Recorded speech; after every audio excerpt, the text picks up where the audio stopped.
Pendant très longtemps, on a cru qu'il fallait choisir entre communiquer sur son produit ou se mettre en avant soi-même, comme si l'un allait effacer l'autre. Et dans beaucoup d'entreprises, le personal branding, ça reste un peu une espèce d'exercice d'ego qui est réservé plutôt aux indépendants, aux influenceurs ou alors aux créateurs de contenu. Sauf qu'aujourd'hui, les choses changent. Cette vision, on va pas se mentir, elle est quand même un petit peu dépassée. Et puis surtout, les clients attendent autre chose. Ils ne veulent plus seulement des produits performants, de qualité, ils veulent comprendre qui est derrière, pourquoi est-ce que cette offre existe et quelles sont les valeurs auxquelles elle répond. Ils veulent des connexions humaines, des signes de confiance, des récits auxquels ils vont pouvoir s'identifier. Et c'est là, évidemment, que le personal branding prend toute sa puissance. Alors dans cet épisode, je vais vous montrer pourquoi c'est pas un effet de mode. Pourquoi c'est un véritable levier stratégique et même quand on a, j'allais dire même surtout, quand on vend un produit. Alors on va voir comment certaines marques utilisent cette forme d'incarnation pour accélérer leur vente, en quoi le récit personnel, individuel va pouvoir déclencher cet achat. Et puis comment vous pouvez construire un branding personnel qui va être véritablement au service de votre offre sans que vous ne tombiez en permanence dans cette espèce d'auto-promo mal placée. Alors si vous vous demandez comment vendre plus en devenant plus visible ou plus vrai, eh bien cet épisode est fait pour vous. Alors vous avez peut-être déjà entendu cette phrase, le produit doit parler de lui-même. Alors oui, c'est une très belle idée, hein, mais elle ne fonctionne pas dans la plupart des cas. Clairement, séparer votre produit de votre personne, c'est priver votre marketing d'un levier de confiance qui est fondamental, c'est l'incarnation. Parce que, on le disait, hein, les gens, ils n'achètent pas seulement des fonctionnalités ou alors des promesses, ils achètent une intention, une vision, une connexion humaine, et c'est encore plus vrai s'il y a de la concurrence. Alors votre offre, elle peut être très bien pensée, très utile, très pertinente, mais si vous avez, mettons, une autre proposition à peu près équivalente, et que cette proposition, elle est portée par une personne qu'on connaît, qu'on apprécie, qu'on suit déjà, c'est elle qui gagnera.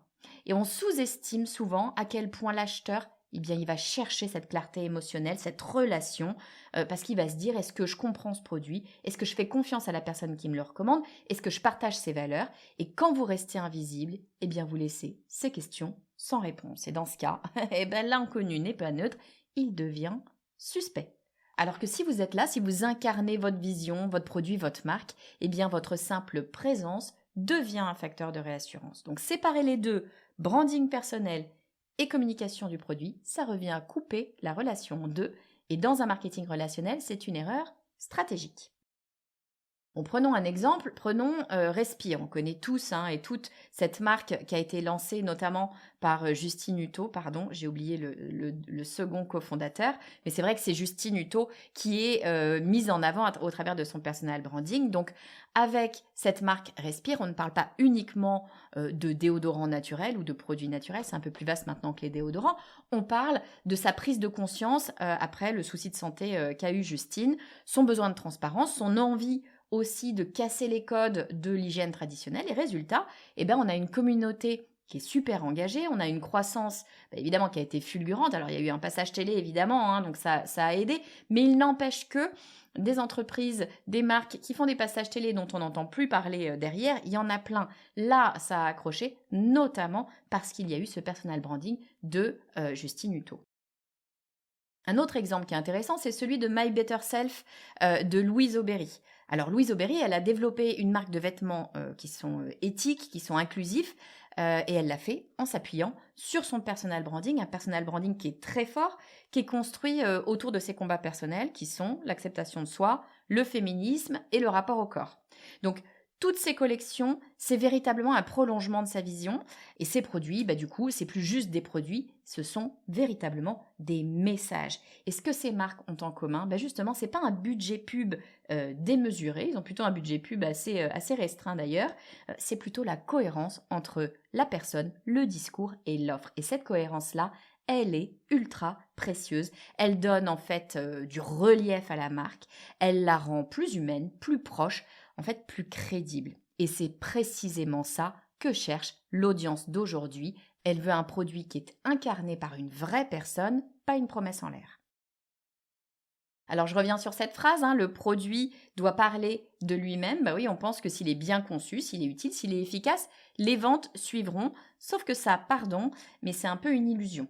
Les gens n'achètent pas un produit uniquement pour ses caractéristiques, ils l'achètent pour ce qu'il représente, pour ce qu'il leur promet et surtout pour la confiance qu'ils placent dans la personne qui le propose. Même en B2B, c'est vrai, on n'achète pas de manière totalement rationnelle. Si vous avez par exemple un logiciel de gestion ou alors, je sais pas, une solution RH ou une formation marketing, eh bien, vous pouvez avoir les meilleures fonctionnalités du monde, les meilleurs éléments possibles. Si la personne qui l'incarne ne vous semble pas crédible, ne vous semble pas engagée, alignée, eh bien la conversion sera beaucoup, beaucoup plus faible. Ce qu'il faut comprendre, c'est que l'objectivité du produit, c'est un mythe. Ce qui fait vendre, ce sont des biais humains et ça a toujours été ça. Quels biais humains vont nous aider à vendre? La familiarité, la sympathie, la réassurance, la cohérence perçue et tout ça, eh ben, ça passe par le personal branding. Du coup, quand vous ne montrez pas qui vous êtes, quand vous laissez uniquement votre fiche produit parler pour vous, vous laissez votre audience sous une forme d'incertitude. Et face à l'incertitude, eh ben, qu'est-ce qui fait le cerveau? Il s'en va. Donc mettez-vous en tête que ça n'est pas un manque de professionnalisme que d'être visible, parce que je sais que beaucoup de gens se le disent. Être visible, c'est véritablement un acte stratégique parce qu'aujourd'hui, l'humain est votre plus grand différenciateur. Et puis si on se met à la place du client, tout le monde veut vendre plein de trucs.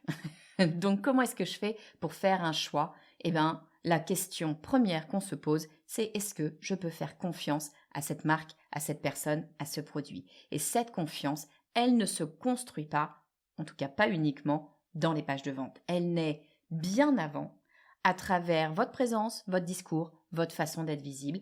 Elle se crée par la personne que vous montrez. Donc là encore, eh bien, le branding personnel, s'il est bien pensé, il va agir comme un raccourci de crédibilité. Vous devenez en fait, avec votre branding personnel, une sorte de repère. Vous êtes un point d'ancrage. On vous voit partager vos idées, parler de vos valeurs, défendre vos choix. On commence à vous connaître, ou en tout cas, on a le sentiment de vous connaître. Et ce processus-là, c'est la base de la confiance. Attention, il ne s'agit pas de vendre. Il s'agit de se montrer constant, cohérent et humain, pas de vendre. Je vous donne un exemple concret. Si vous lancez un produit digital et que votre audience vous suit depuis des mois, qu'elle a vu vos contenus, écouté vos podcasts, lu vos prises de position, eh bien le jour où vous proposez quelque chose, la question, ça ne sera pas est-ce que ce produit est bon, mais plutôt quand est-ce que je peux m'inscrire. C'est ça le pouvoir du personal branding. Il ne remplace pas la qualité de l'offre, il la précède, il prépare le terrain. Bon, puis après, il y a le storytelling, c'est pas juste un outil marketing, c'est une manière de donner du sens à votre offre. Quand vous partagez pourquoi vous avez créé un produit, ce que vous avez vécu, ce que vous voulez changer ou alors ce que vous voulez transmettre, eh bien, vous ne donnez pas seulement des informations, vous créez une connexion émotionnelle et cette connexion, elle change tout.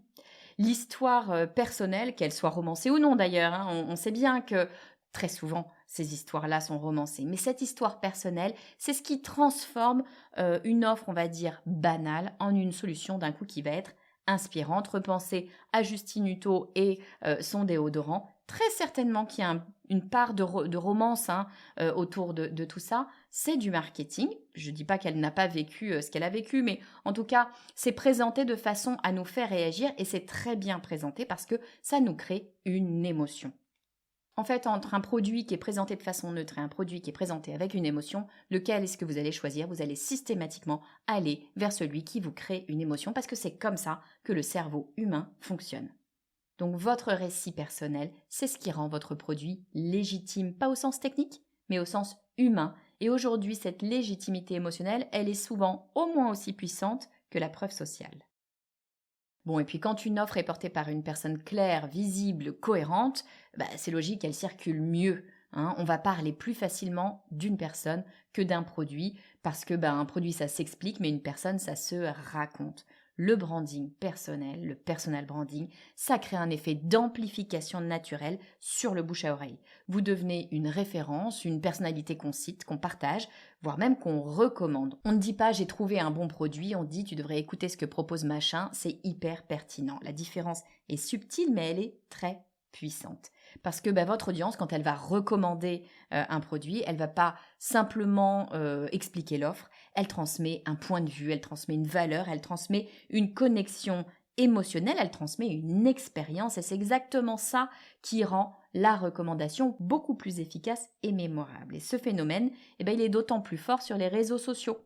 Les contenus les plus partagés, c'est rarement ceux des marques institutionnelles, c'est ceux qui parlent d'une voix, d'une personne qui raconte une histoire. Donc encore une fois, sur les réseaux sociaux, si vous voulez être visible, si vous voulez que votre produit soit visible, il faut parler.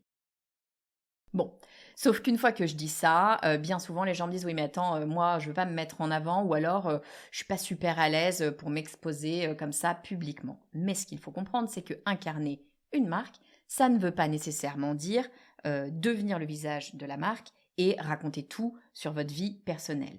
Incarner une marque, ça veut dire choisir un persona d'incarnation et ce persona, c'est pas nécessairement totalement vous.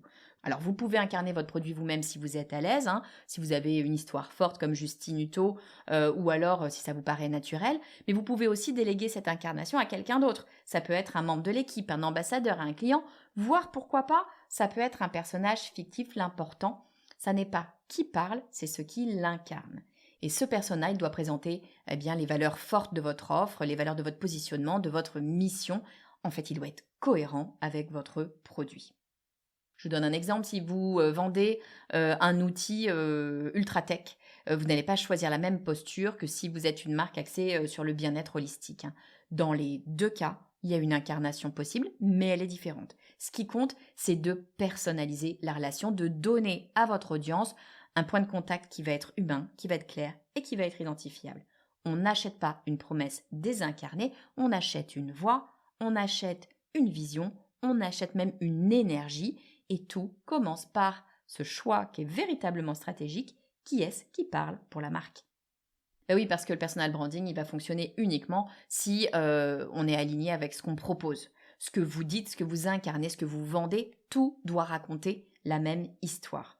Donc imaginez si vous communiquez sur la liberté, l'indépendance, le fait de casser les codes par exemple, et que vous proposez une offre qui est ultra rigide, ultra consensuelle, normée, avec zéro flexibilité, évidemment, bon, je grossis le trait, mais évidemment il y a un décalage et ce décalage, même si c'était un décalage subtil, s'il y a un décalage, ça va créer le doute. Les clients le sentent, ils ne savent pas toujours l'exprimer, mais ils perçoivent une dissonance et cette dissonance, elle va venir casser la confiance. Donc attention à ne pas faire n'importe quoi avec votre persona d'incarnation. Il faut être réellement capable d'incarner les valeurs du produit de la marque.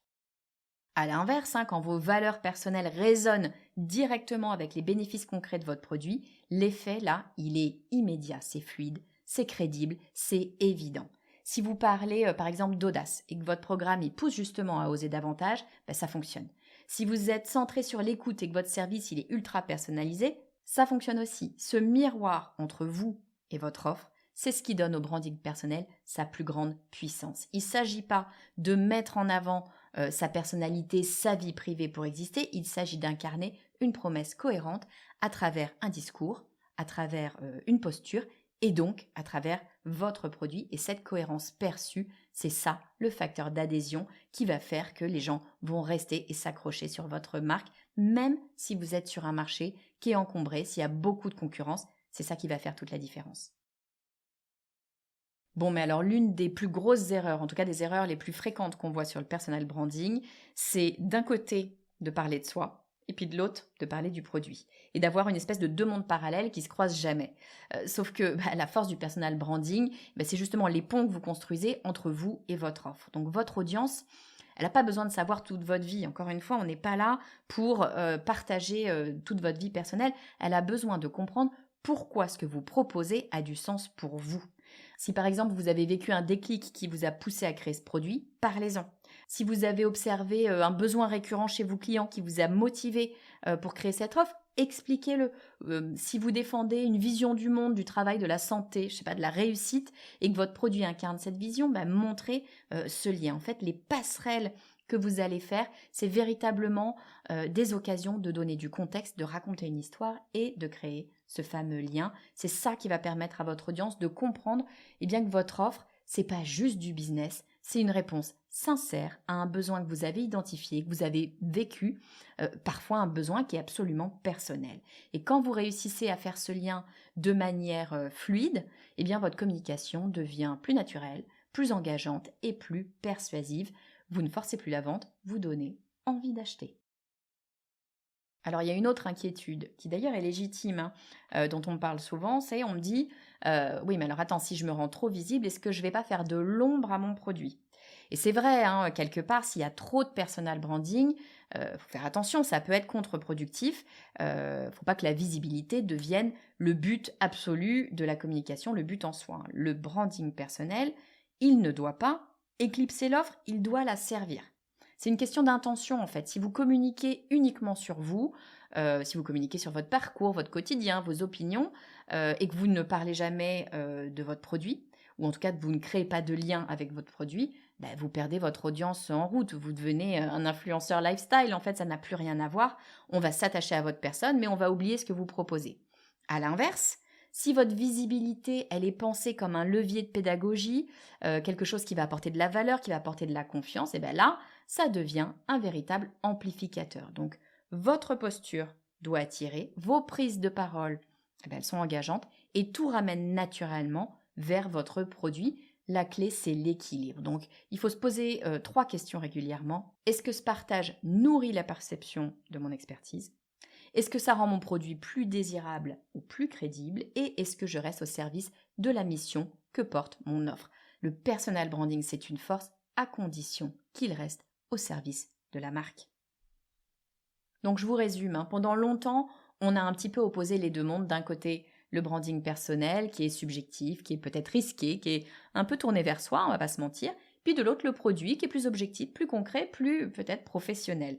Sauf que cette séparation, ben, c'est fini, elle n'a plus vraiment lieu d'être. Aujourd'hui, on est dans un monde où il y a des offres de partout.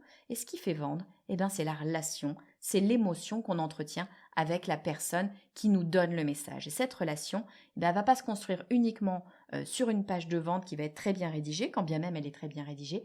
Elle va se construire avec une voix, une vision, un lien en fait avec une réelle personne, un lien humain. Alors le personal branding, c'est pas une mise en scène, c'est vraiment un outil stratégique qui va nous permettre de créer de la confiance, de transmettre du sens et de donner envie de vous suivre, donc d'acheter ce que vous proposez. Mais attention, il ne s'agit pas de tout miser sur votre personnalité, il s'agit de l'aligner avec votre offre, de créer en fait des ponts entre votre produit et votre communication et de trouver la juste dose en termes de visibilité. Votre présence ne doit pas éclipser le produit, elle doit le renforcer. Du coup, en incarnant votre offre, eh bien, vous rendez votre marketing tout simplement plus vivant et plus crédible. Et si vous en doutez encore, eh bien, posez-vous cette question simple, est-ce que ce que je vends pourrait être encore plus fort si je racontais avec mes mots mon histoire ou mon intention? Souvent, la réponse est oui. Voilà, j'espère que cet épisode vous aura plu. Si vous pensez qu'il peut aider quelqu'un autour de vous, un entrepreneur, un porteur de projet, ou alors une marque qui peut-être est un petit peu trop discrète, eh ben, n'hésitez pas à le partager avec cette personne. L'idée de ce podcast, c'est d'aider évidemment un maximum de monde à avoir une stratégie marketing absolument adaptée à son produit. Je vous dis à très vite.